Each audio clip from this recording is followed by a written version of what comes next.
Hello, everyone. Welcome to another episode of Words of Heart. In today's episode, we have the absolute privilege of speaking with Johnny Crowder. He is the CEO and founder of the text-based application Cope Notes and is a musician of prison. Hope I said that right. Thank you for joining me today. Yeah, thanks for having me. Awesome. So, Johnny, I know there's many facets to your personality. If you could divulge a bit about your personality to my audience, that would be great. Divulge a little bit about my personality. That's the first time I've heard it worded like that. I like cereal. I'm very detail oriented. I dream big, and as a result, I have pretty high expectations of myself and other people and my creative projects. Um, but perhaps most importantly, I am the type of person who is learning how to um, solve problems. So, for example, growing up with mental illness, I was always under the impression that I would not be able to solve a problem. So, let's say someone sneezed and touched a doorknob, and I would think, oh no, I'm going to be in this room forever because I will never touch that doorknob. And now, over the last like 20 years, I've learned more and more about um, the value of being able to solve problems. So, whether that's through music or through my career or interpersonally. So that's an important component of my personality lately is just learning how to solve problems creatively. Interesting. So you do have this text-based application called Cope Notes, and it's centered on helping others with their mental health. Can you elaborate how that came to be? Because there's not many resources like it or that are as yeah. Can you elaborate a bit on that? Sure. So the long version of the story is if you want the 18-minute version of where it came from, I have a TED Talk and I encourage you to look that up at some point if you're listening and you're like, no, I want all the details. But the short version of the story is um I grew up with a lot of different mental illnesses and I was frustrated by the fact that there was no consistency in my support. So if I went to a therapist, it was once a week. Or if I met with a psychiatrist, it was once every 2 weeks. Or if there was like a webinar or a book or something, it was all this periodic stuff. It wasn't anything consistent. And I really needed, like, instead of one big thing every once in a while, I needed one small thing every day. So I started leaving sticky notes all around my house that would help me reframe negative thoughts. And eventually I started sending text messages to my friends and trying to text myself, which was pretty challenging. And then eventually that led to the birth of Cope Notes. Awesome. What's one of the biggest achievements that has occurred since you launched Cope Notes? We survived the 3-year death squeeze. So, like, pretty much every company in the first 3 years dies. Like, a vast majority of people who start companies, and I don't mean like a side thing, like starting a side hustle. Side hustles can live for a long time, because they don't need as much like nurturing and constant support. But if you're talking a company where you like have to hire employees and you have real customers and you don't have time for side hustles, that type of company is almost always destined to fail in the first few years. So I was just telling a buddy yesterday when we passed on our 3-year anniversary, I was still like feeling that squeeze. And then day one of year four, so the day after our 3-year anniversary, I was like, wow, I can do this. So I would say that ultimately the first accomplishment that comes to mind is just not being destroyed by COVID, like us still being a company a year later, because it was really tough.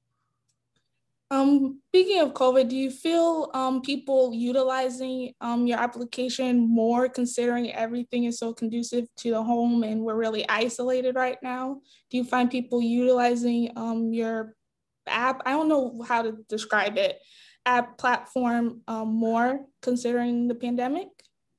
Definitely. And I think it's because a lot of people who could pretend like mental health didn't apply to them just had to spend a year by themselves in their house. And like after that, it's much more difficult to excuse yourself from the mental health conversation. So as people become more and more aware of things like anxiety and depression in their own personal life, they're much more open to using resources. But those folks might not want to jump straight into seeing a psychiatrist or jump straight into treatment. So Cope Notes is like a good first step for those people who are saying, I want to work on my mental health, but I don't know if I'm ready for all that yet. I just need a good starting place. All right. So you did mention you have had a TED Talk, which I believe has 1 million views right now.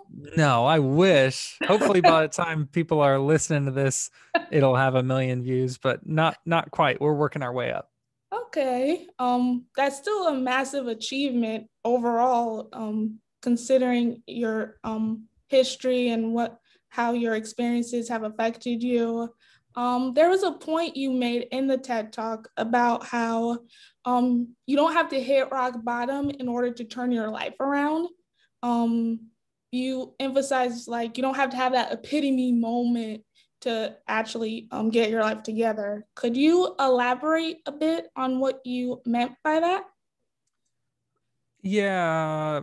So a lot of times in my life growing up, I like wasn't sick enough for people. Like I wasn't in enough of a crisis to qualify for crisis resources. And then I wasn't quite my symptoms of schizophrenia weren't exaggerated enough to qualify for a certain type of support. And it's like that's such a shame. We say that, oh, wait until they're really, really, really sick, and that's when they'll bounce back. And it's sad. Like there's nothing preventative about that. It's like we're encouraging people to get worse and worse.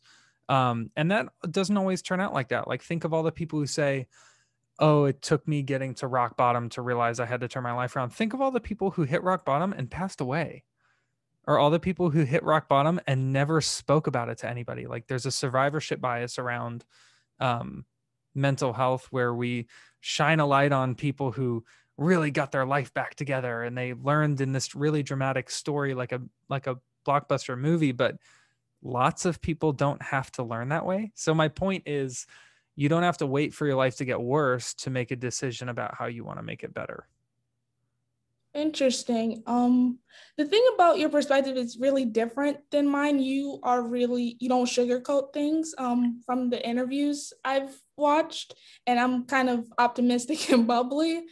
But the thing about your perspective is you understand the real gritty and ugliness of mental health from the depths of your experiences and everything.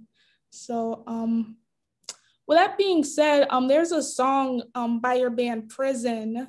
For the record, I'm not really into metal music. I don't know how to classify it. But from your talks, you mentioned how you emphasize mental health in your music. And it was really hard for me to connect the correlation between metal music and mental health because in my own opinion, when you think of metal music, you don't automatically think of mental health. But after listening to one of your songs, I understand the connection because metal music is considered to be intense, but so is mental health in the overall grand scheme of things. So that's one of the songs you wrote was called Rape Me. How did you come about writing that? Because it was actually really hard for me to actually watch the entire video. Yeah. So it was hard for me to write the song. So I was sexually abused and I didn't know what to do with that. You know, I was in my early 20s and, you know, it's like, how do you process that? You don't just like, or at least for me, I wouldn't just like sit down with my friends and be like, hey, so you want to talk about what I just went through, you know? So I buried it for a long time, and writing has helped me communicate not only what I went through, but some really poignant ideas around prevention. So there's lines in that song that are like no means no and my body is not your property and stuff. And there are people who have my body is not your property tattooed on themselves. And then we made t-shirts that said it. And we have t-shirts that say no means no means no means no means no all over the front of the shirt. And there's been incredible feedback from people who say, you know, when I heard that song, it really bothered me. and it really upset me, and it did something in me where I didn't want to listen to it again. But then the next day I was listening to it. And then a week later I was listening to it, and it helped me understand what happened to me when I was a kid. Or maybe someone says I was sexually aggressive towards someone else and I didn't realize that's what I was doing. And your song helped me come to terms with that and apologize to that person. So I think part of the problem is that we do a lot of sugarcoating around things like sobriety and consent and mental health because they're kind of taboo. But the more we sugarcoat stuff, the less people are equipped with the information to recognize, like, I didn't even know I was abused until years later. And it's because we don't talk about it as a society. So I didn't even know the signs or things to look out for. Like, I couldn't even identify the abuse when it was happening to me. And that's because we're not as frank and straightforward as we should be about stuff like this. Absolutely. So you mentioned you have obsessive, I'm trying to not use the scientific term. You have a couple of disorders. I have some health deficiencies as well, so I can relate to you in regards to that. On a personal level, do you think our health conditions define us, or is only one small part of who we are? I've said this before. They define you as much as a phrase like "I like barbecue" defines you. Um, if you didn't like barbecue tomorrow, you would still be you. And if you somehow your doctor said, "Oh, actually, we thought you had bipolar 1, but now you have bipolar 2," that's our mistake. It wouldn't change your identity or anything like that. You're still you. So I would say that a diagnosis is a detail, but details can change as we learn more information. But more importantly, learning about your diagnoses can help you learn about yourself. Like, for example, I didn't even know I liked basketball all that much until I started playing. So it's kind of important to treat diagnoses just like you would treat anything else. Like, read about it, educate yourself, see if it resonates with you, see what you can learn from it. Because actually coming to terms with my diagnoses, it made me realize that I am not a sum of my diagnoses, but that doesn't mean that I shouldn't be learning about them to equip myself with the tools and coping strategies I need to overcome those symptoms. Absolutely. And I don't know how much you know about me, but just to give you further insight, I got diagnosed with diabetes a year ago at the start of the pandemic, which is really terrifying because this virus can potentially kill us all. Um, and many people responded differently. Primarily, they were freaking out because I had many issues growing up health-wise. So to have to undergo this huge, drastic health change in my 20s was really upsetting to everyone in my household. But it was far better than the alternative because I could have died. I didn't know they were symptoms of diabetes at the time, but my body was, it was basically a skeleton, unfortunately. And just to go further into insight, that was probably the most depressive stage of my lifetime because I could have turned into dust at any given moment. My mental health was definitely shaken to its core because I had no idea what the solution was. And I had trouble dealing with my emotions during that specific time. But there was a solution. And I could have been like, no, I'm not going to inject myself with insulin every day. Or I could see this as a blessing that, hey, I have another chance to live my life. So I took what happened to me not as a curse, which I think many people did see it as a curse, but as a way of giving my life more purpose. So I completely understand about diving in deep to figuring out what your diagnosis is and that it is a part of you, but it doesn't have to be all of you, I think. Yeah, it's awesome to hear that you leveraged it too. Like, it's not saying that diabetes was a net positive thing, but you can leverage it to create something positive. And that sounds kind of insensitive when we talk about stuff like that. Like, if you told me right after I experienced sexual abuse, like, oh, but you can turn this into a song and it's going to help people, I'd be like, shut up. Like, I don't want to hear that. I'm going through something really brutal. But the truth is that you can leverage the ugliest, most difficult things that happen to you for good. And it sounds like that's exactly what you did. Yeah, I strongly believe that even though our experiences, good, bad, and ugly, um, affect us in a dramatic way, depending on whatever that experience may be, but it does have a way of shaping us into who we are, whether we want to believe it or not. Oh yeah. It's weird to say this because it kind of contradicts what we're talking about, but in some ways I am a sum of the 10 worst things that have ever happened to me. You know what I'm saying? Like I would be a completely different person if those things didn't happen. So if I could go back in time and erase those things, it would be really tempting to be like, heck yeah, go back and make my life perfect. But it's not about like that's a non-possibility. You cannot go back and undo what has happened to you. So the only real question, the question isn't would you go back in time and reverse it, because that's not possible. The question is, now that it has happened, what are you going to do with it? Right. It's about how you react, the aftermath, I guess, of the situation. Um, this is such a good conversation. And it's Mental Health Awareness Month, apparently, which I had no idea was even a thing. Heck yeah. So I do have an icebreaker question for you. I don't know if I'm gonna be able to stump you. Many of my guests enjoy this question, so we shall see. If you could have any superpower that's not flying, because many people like flying, but that makes this question too easy, and life isn't easy, so my icebreaker question shouldn't be easy. So if you could have any superpower, what would it be? Teleportation, for sure. Like think about it. If I could go from right here where I am to Dubai to England to Jamaica back home in like a blink, oh man, I would be over the moon. Although then, so I really like cars, so I probably wouldn't need to be driving all that much, which means I couldn't enjoy cars.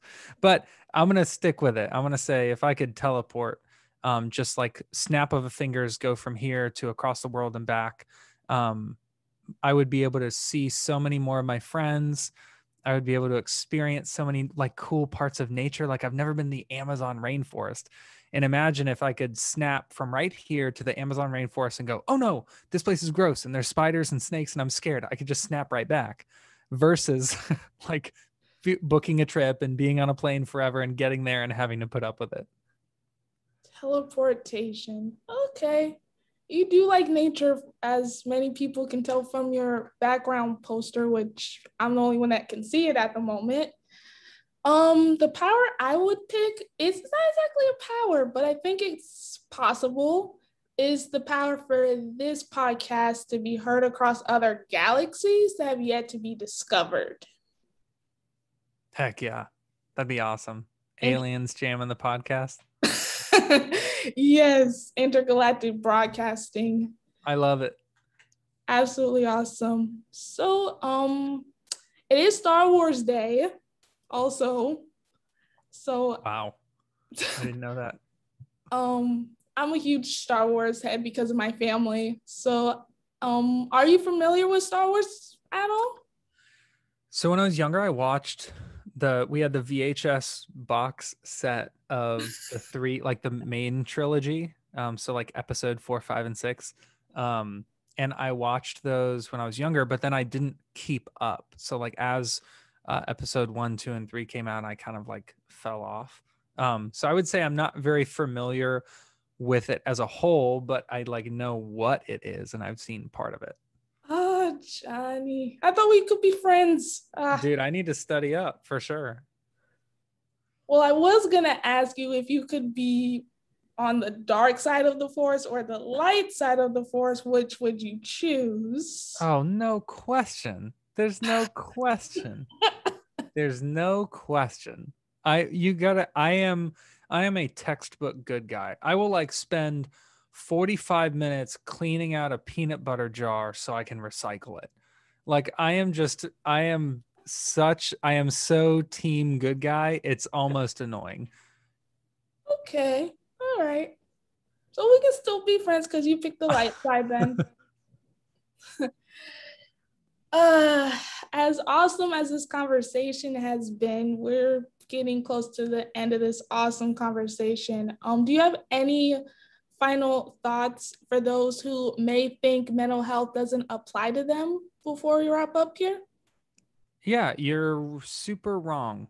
You're totally wrong. So I've said this before. If you have a brain, then the topic of mental health applies to you, period. It's like not up for debate. It doesn't matter how you feel about it. If you have a brain, your brain's health matters, period. And I also wanted to say that this is a misconception around Cope Notes. People think Cope Notes is like specifically for people living with a certain diagnosis or something. And that's not true. We have tons of, like, literally thousands of subscribers who don't have any diagnoses. We have thousands of subscribers that do live with diagnoses. And it's not like we put people into categories and say, oh, you're one of those people and you're one of those people. No, if you have a brain and you're interested in working on your mental health, but you don't know where to start, Cope Notes is for you. You don't have to like pre-qualify for anything or have any particular life experience. I created it to be the best first step. It's kind of like if you don't want to eat broccoli and then you cover it with cheese and you technically still get your vegetables. That's what Cope Notes is. So for people who are nervous about participating in the mental health conversation, or they don't quite know how to word what they're going through, or what resource is best for them, Cope Notes is designed to be exactly that: an easy foot in the door, an easy first step towards a healthier brain. Awesome. So I do have one last question. You're a Christian, if I'm not mistaken. How do you feel God has helped Cope Notes during this season, or do you feel it has helped it and shaped it in some way? Yeah, 100%. Like I was just talking to a buddy last night about how I'm not going to lie, there have been a lot of times through Cope Notes where I felt lost and frustrated and I didn't know what I was going to do. And I felt like God didn't show up, right? Like I was praying for some contract to come through, or I was praying, I hired some people that I really thought were the right people and they turned out to be the wrong people. And I felt so betrayed and hurt.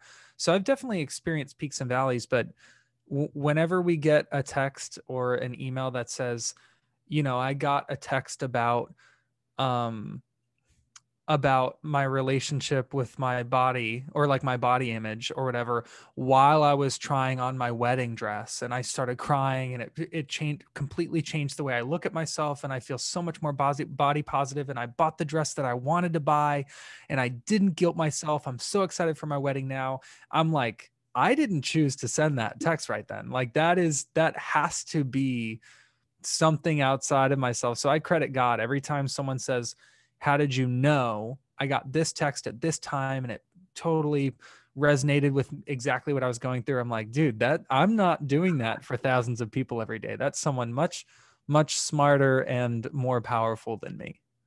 Oh, absolutely. Um, do you have any social plugins to tie in before we wrap up here? Yeah, I would say your best one-stop shop to get in touch with me or learn about what I do is just copenotes.com.